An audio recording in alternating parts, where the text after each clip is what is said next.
Bonjour, bonjour à toutes et à tous. C'est parti pour une nouvelle semaine de Smart Impact. Heureux de vous retrouver pour donner la parole aux audacieux responsables, celles et ceux qui font de la transition écologique, de la RSE, la responsabilité sociétale et environnementale, un axe fort de leur développement. Au sommaire aujourd'hui, l'invité de Smart Impact, c'est Cécile Kébal, la DRH de Deux Ponts, manufacture d'histoire, basée près de Grenoble, une imprimerie qui vient d'obtenir le label RSE Print Éthique.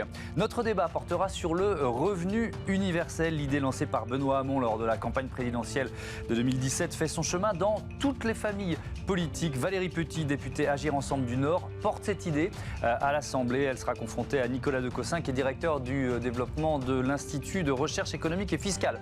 Et puis dans Smart Ideas, on va sillonner les rues pour venir en aide aux sans-abri avec Bayam Tayari. C'est un entrepreneur social et solidaire, créateur du mouvement On lâche rien. Voilà pour les titres. C'est parti, c'est Smart Impact tout de suite.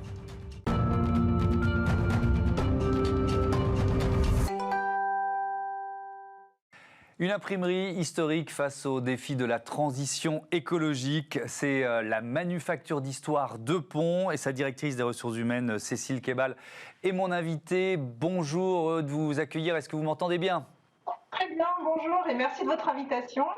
Bienvenue à vous. Votre siège est situé à Bresson, on est près de Grenoble. L'entreprise Deux Ponts, qui est une imprimerie familiale depuis 1935. Est-ce que vous diriez que votre grand-père, André Caillat, le fondateur, faisait de la RSE sans le savoir, un peu comme Monsieur Jourdain et sa prose ?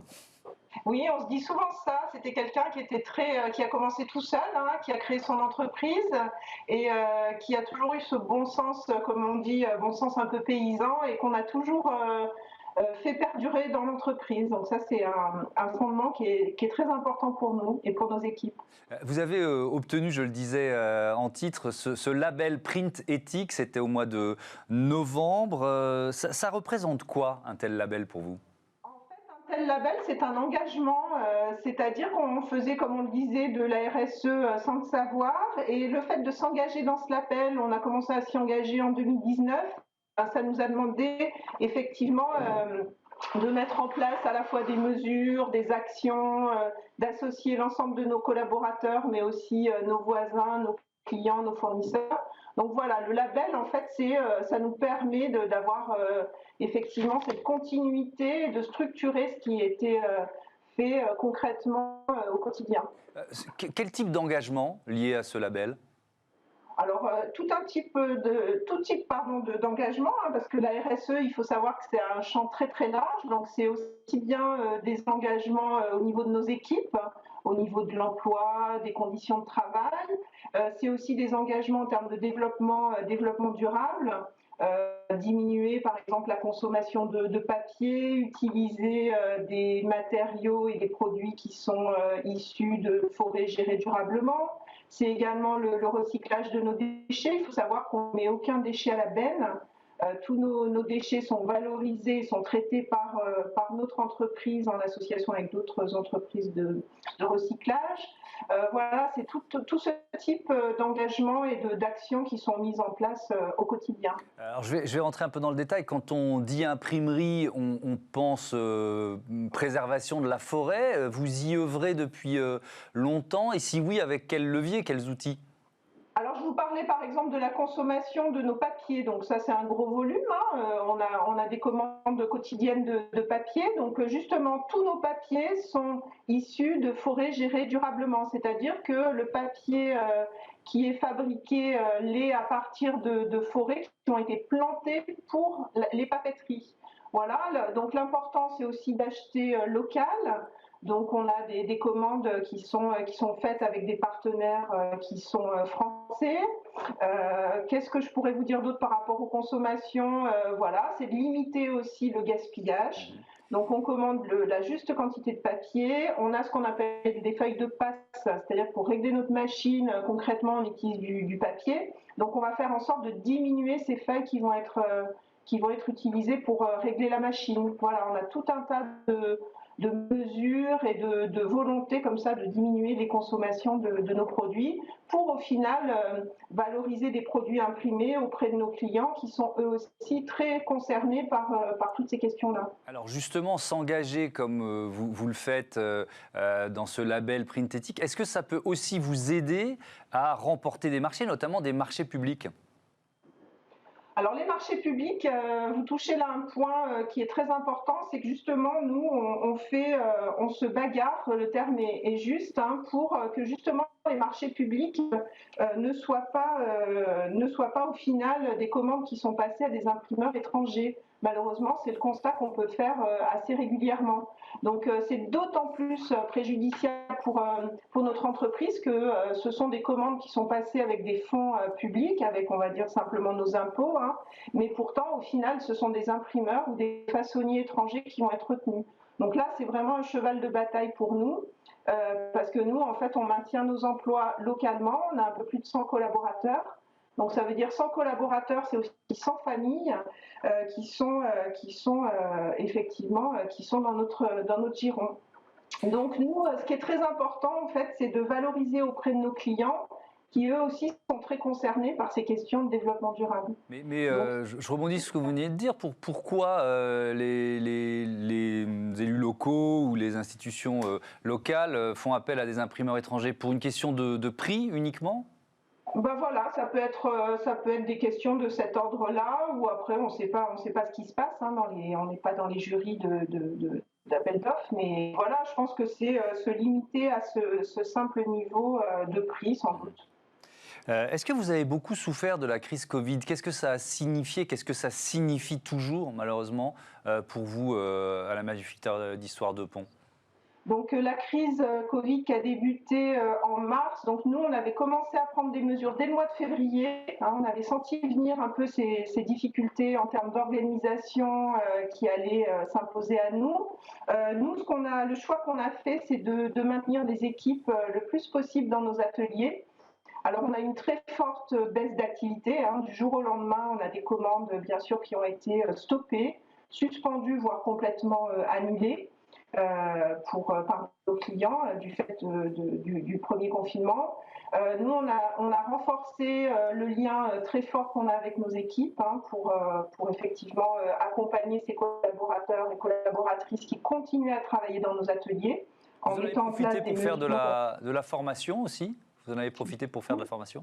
Voilà, beaucoup, faire de la formation. On a aussi pour nos clients proposé un nouveau vernis justement anti-Covid.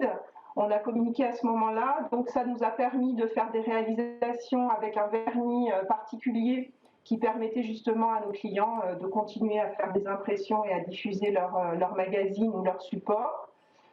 Voilà, qu'est-ce que je pourrais vous dire d'autre? Ça a été très affectant. Nous, on a perdu notre père qui est décédé en EHPAD le 8 avril 2020. Donc voilà, très douloureux aussi sur le plan personnel pour l'entreprise familiale comme pour nos équipes. On a beaucoup de collaborateurs qui ont perdu des membres de leur famille, surtout des personnes âgées.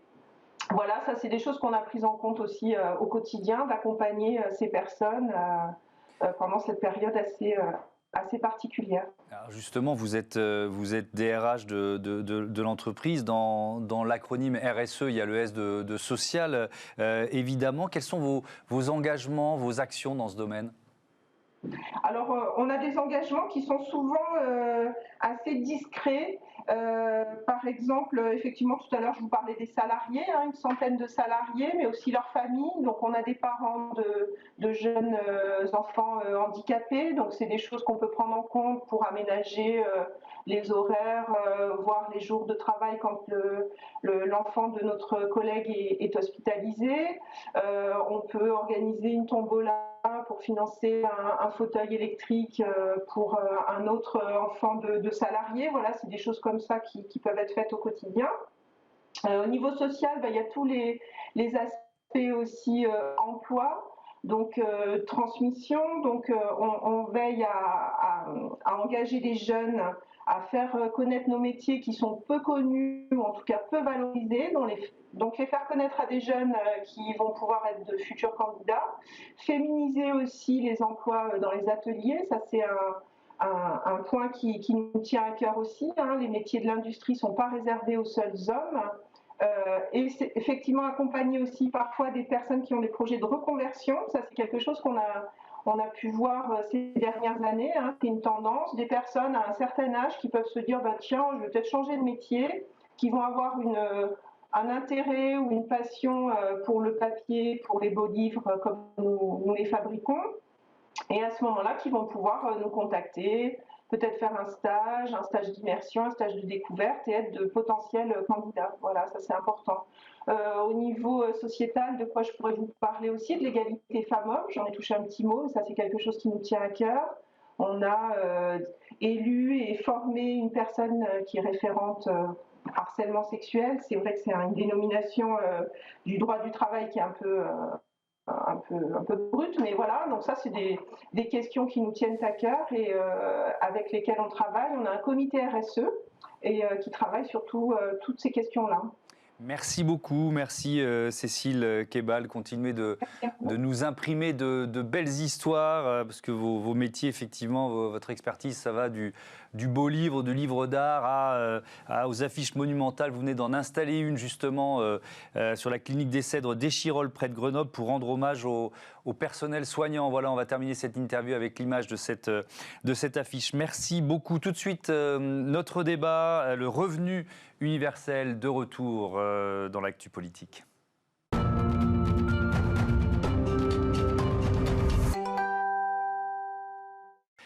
Faut-il instaurer un revenu universel en France? C'est le thème de notre débat et j'accueille Valérie Lepetit qui est députée Agir Ensemble du Nord, à l'origine d'une proposition de résolution pour lancer un débat public sur ce revenu universel.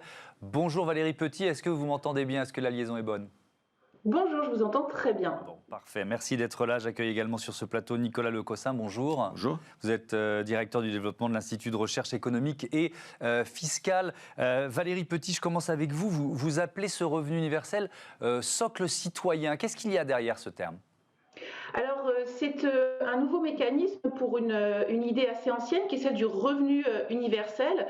Le principe du socle citoyen, c'est donner à chacun dès 18 ans un socle pour qu'en cas d'arrêt de son activité et d'absence de revenus, il ait un minimum pour faire face et continuer d'entreprendre sa vie. Donc l'idée de socle, c'est vraiment de donner un filet de sécurité citoyen parce que c'est pour permettre à chaque citoyen d'être libéré de la pauvreté et d'entreprendre activement sa vie dans la société. Il serait de quel montant d'après vous? Il faut être à quel niveau de revenu universel ou de socle citoyen? Alors moi j'ai fait voter une proposition extrêmement qui demande à ce que l'on mette le revenu universel en débat, notamment pour discuter, parce que je pense que c'est un sujet extrêmement important, de façon démocratique, du montant et du financement de ce revenu universel. Moi après, à titre personnel, je pense qu'on ne peut pas être en dessous, par exemple, du montant actuel du RSA. Donc il faut que ce soit quoi? Au-dessus du seuil de pauvreté et en dessous du SMIC, quoi, si je vous entends bien à peu près.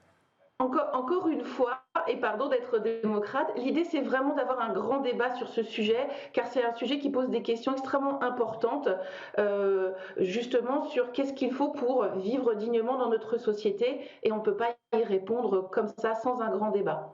Effectivement, c'est l'objet de cette proposition de résolution, lancer un débat public. Nicolas Lecossin, ce revenu universel, ce socle citoyen, vous en pensez quoi? Beaucoup de mal. Alors, il ne faut pas oublier que nous sommes quand même le pays, la France, qui distribue le plus. Nous sommes déjà champions du monde des prélèvements obligatoires, des dépenses publiques, des dépenses sociales. Et si on distribue le plus et si ça ne marche pas, on ne va pas faire la même chose. C'est-à-dire on ne va pas encore rajouter quelque chose pour la redistribution.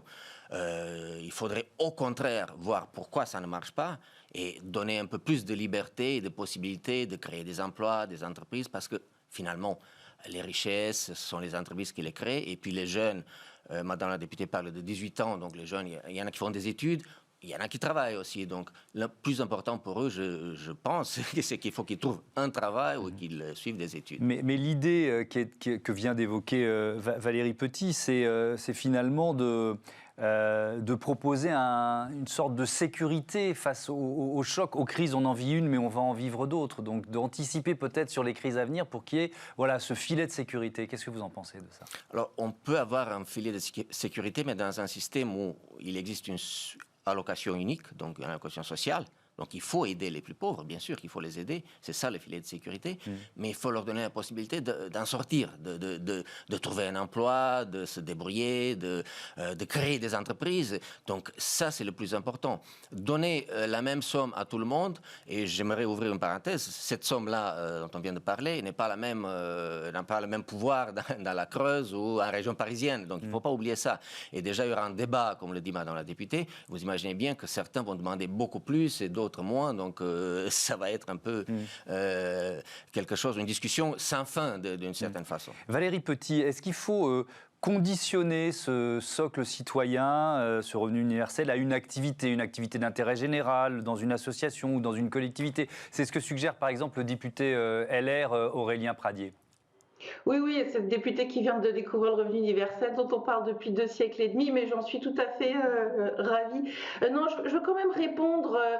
Il ne s'agit pas, qu'on soit très clair avec le socle citoyen, de créer une nouvelle aide. En fait, au contraire, il s'agit de faire un choc de simplification et d'intégration des aides sociales à l'heure actuelle, parce qu'elles sont trop nombreuses, trop complexes, tellement complexes qu'en fait, elles créent des inégalités. Il y a des personnes qui ne les reçoivent pas, ce qui est parfaitement injuste. Il y en a qui sont découragées de les demander. C'est un problème de non-recours aux droits. Donc aujourd'hui, on a un système de prestations sociales qui est une couverture pleine de trous et qui est devenu trop complexe, donc injuste et inefficace par rapport, et vous avez raison de le dire, au coût et à la dépense que l'on y alloue. Donc le socle citoyen, c'est pas qu'une mesure pour lutter contre la pauvreté, c'est aussi une mesure de simplification de notre système d'aide sociale. Ensuite, ce que je veux dire, c'est que son objectif, c'est de lutter contre la pauvreté, ça n'est pas de créer de l'emploi. Et je me permets de dire qu'on est quand même dans une société où l'emploi, j'entends l'emploi marchand, il va être de plus en plus rare, voire empêché par des crises, on le voit avec la pandémie. Donc on ne peut pas dire à quelqu'un tu n'as qu'à travailler quand il n'y a pas de travail. Il faut quand même être un petit peu cohérent. C'est notamment le cas de certains indépendants qui aujourd'hui avec des fermetures se retrouvent sans rien. Moralement, on ne peut pas leur dire vous n'avez qu'à travailler. Donc ça c'est quand même un argument que moi j'ai du mal à entendre. Je rappelle aussi que le socle citoyen, c'est une proposition qui s'appuie sur les travaux du think tank libéral Génération Libre. C'est pas une mesure d'assistanat, c'est vraiment investir sur les Français pour qu'ils soient protégés contre les chocs, qu'ils ne soient pas découragés justement d'aller être actifs en cherchant un emploi ou en ayant, comme vous l'avez dit, des activités qui peuvent être du bénévolat. En réalité, on passe d'une société du travail à une société de l'activité où tout le monde doit être suffisamment libéré de la pauvreté pour être actif. Et c'est à mon avis aussi un grand enjeu de ce socle citoyen que de donner un mécanisme face à cette mutation du monde du travail. Nicolas Lecossin, est-ce que, effectivement, j'ai entendu ce que vient de dire Valérie Petit, est-ce que ce n'est pas aussi une façon d'anticiper sur la robotisation? Je parlais des crises, mais aussi sur la robotisation de la société. Mais là, il y a un point sur lequel je ne suis pas du tout d'accord avec Madame la députée, c'est qu'il n'y a pas de moins en moins de travail.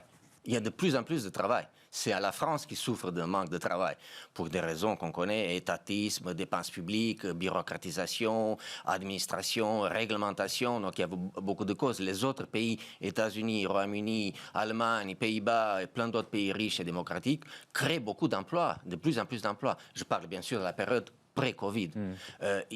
Nous aussi, à l'IREF, on est pour une allocation unique, bien sûr, sociale, mais en fonction des critères de revenus, et en fonction des besoins de chacun, et pour que chacun puisse sortir de la pauvreté et trouver un emploi, non pas pour qu'il soit assisté à vie. Mais quand elle dit choc de simplification, Valérie Ça, on est Petit, d'accord. Ça, on est d'accord. Donc, ouais. il faut vraiment simplifier, regrouper toutes les allocations, et ça va provoquer, bien sûr, des changements dans les administrations. Et tout le monde s'occupe de tout en France, pas seulement pour les allocations sociales. Donc, ça, on peut le faire. Ça, on est bien d'accord. La question qu'on a depuis tout à l'heure, à laquelle Valérie Petit a commencé à répondre, puisqu'elle a évoqué la notion de travail, c'est que devient la valeur travail avec un revenu universel. Qu'est-ce que vous en pensez, Nicolas Lecossin? Et puis ensuite, Valérie Petit, vous Imaginez ce scénario. Vous avez la moitié de la France qui se contente d'un revenu universel tel que proposé par Madame la députée, qui serait peut-être même plus élevé. Qu'est-ce qu'on fait? Ils se contentent de ces revenus, ils vont continuer à vivre. Certains vont payer pour ces revenus et d'autres vont en profiter. Non, on va entrer dans un cercle vicieux, donc il faut vraiment éviter tout cela. Il faut au contraire libérer les énergies. Les Français sont capables de créer des emplois. On va sortir de cette crise Covid, j'espère en tout cas, on va sortir. Et puis il faut vraiment encourager la création d'entreprises et les créations d'emplois. Alors que répondez-vous à ça, Valérie Petit? D'abord, je veux dire, c'est l'ancienne scientifique en psychologie qui parle, qu'il est établi que les individus sont répartis équitablement selon leur vision de l'homme. Il y a des gens qui pensent que l'homme, finalement, on ne peut pas tellement compter sur lui et qu'il est plutôt paresseux de nature. Et puis, il y a ceux qui pensent qu'au contraire, quand on mise sur lui, il va plutôt entreprendre sa vie. Et donc, on ne tranchera jamais ce grand débat philosophique sur les visions de l'homme qui sont réparties 50-50 au sein de la population. En revanche, pardon d'apporter un argument scientifique, mais on a quand même donné un prix Nobel d'économie à Esther Duflo qui, elle, a dit « Ok, il y a deux visions du monde. Cela étant, quand on étudie scientifiquement du point de vue de l'économie de la pauvreté, eh bien, on s'aperçoit que quand on investit dans les gens, quand on met des prestations sociales, ils vont être plus actifs, plus entrepreneurs et ils vont absolument pas rester sur leur canapé. Donc je ne vais pas me risquer à vouloir changer la vision du monde de mon interlocuteur. En revanche, je me permets quand même d'apporter un argument scientifique. En plus, on peut s'en prévaloir puisque c'est une Française. C'est quand même une fierté que d'avoir opposé la science à cette croyance. Et sur la valeur travail, Valérie Petit, le fait que finalement un revenu universel ou ce socle citoyen risque de dévaloriser le travail.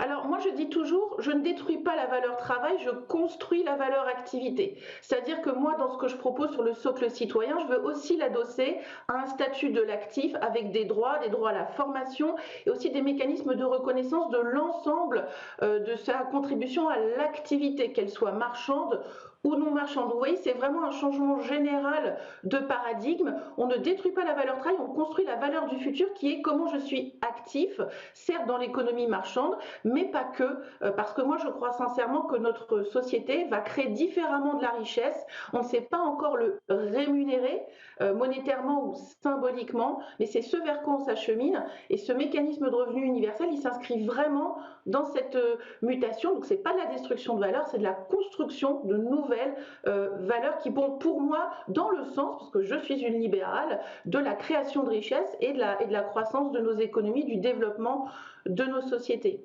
Merci beaucoup, merci Valérie Petit, merci à vous également Nicolas Lecossin et on aura d'autres occasions de débattre puisqu'il y a plusieurs familles politiques qui s'emparent du sujet et ce sera sans doute l'un des thèmes de la campagne présidentielle l'année prochaine. Merci encore une fois à tous les deux. Tout de suite, autre acteur de la lutte contre la pauvreté dans Smart Ideas.